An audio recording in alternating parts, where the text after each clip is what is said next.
Alors, la question de Corinne. Bonjour Serge, j'aurais une question à vous poser. Cet été, j'étais sur ma terrasse et tout d'un coup, il y a eu comme une pluie de poussière étincelante qui virevoltait comme des minuscules étoiles. Cela a duré environ un quart d'heure à 20 minutes. Je n'ai toujours pas compris à ce jour ce que cela pouvait être et ce que ça pouvait être une... Pardon. Et est-ce que ça pouvait être une pluie d'énergie qui nous a été envoyée?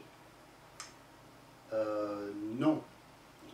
Rien ne nous est envoyé, tout est là et on en est conscient ou pas.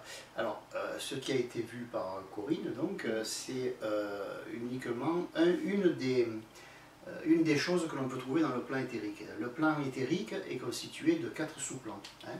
Bon, on ne va pas les nommer, c'est pas important, ça fait partie d'une ancienne école, d'un ancien enseignement, et c'est pas important de savoir qu'il y a 4 couches et comment elles s'appellent chacune des 4 couches. Mais on va dire que dans une de ces couches, il y a de l'énergie. Cette énergie, il y a 4 énergies différentes.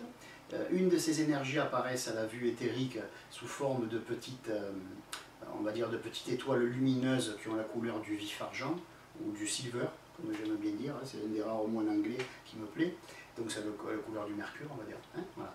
C'est très brillant et on ne peut pas garder l'attention sur une particule, hop, elle disparaît. En fait, ce sont juste des brillances qui arrivent et qui partent. Bon. Après, on peut voir aussi des bulles avec un point à l'intérieur.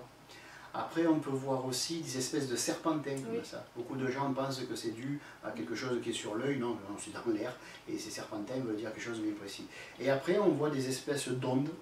Hein. On voit des ondes qui partent de nous et qui vont vers l'extérieur, et des ondes qui vont de l'extérieur et qui viennent vers nous. Bon, c'est tous les échanges, on va dire, électromagnétiques qui se produisent entre le monde extérieur et nous pour nous informer de ce qui se passe dans le monde extérieur.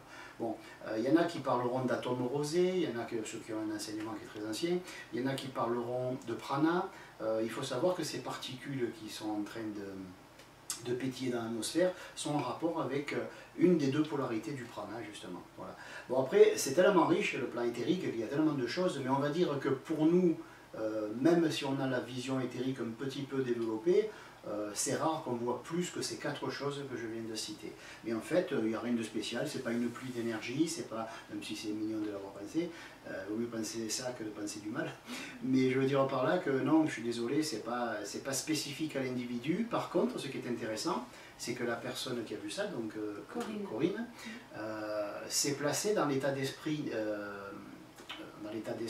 qu'il fallait pour pouvoir voir ça. Donc ça veut dire qu'à ce moment-là, son mental a monté légèrement en fréquence, et je pense que c'est elle qui s'est fait un petit cadeau, tout simplement. Merci pour ta question et à bientôt.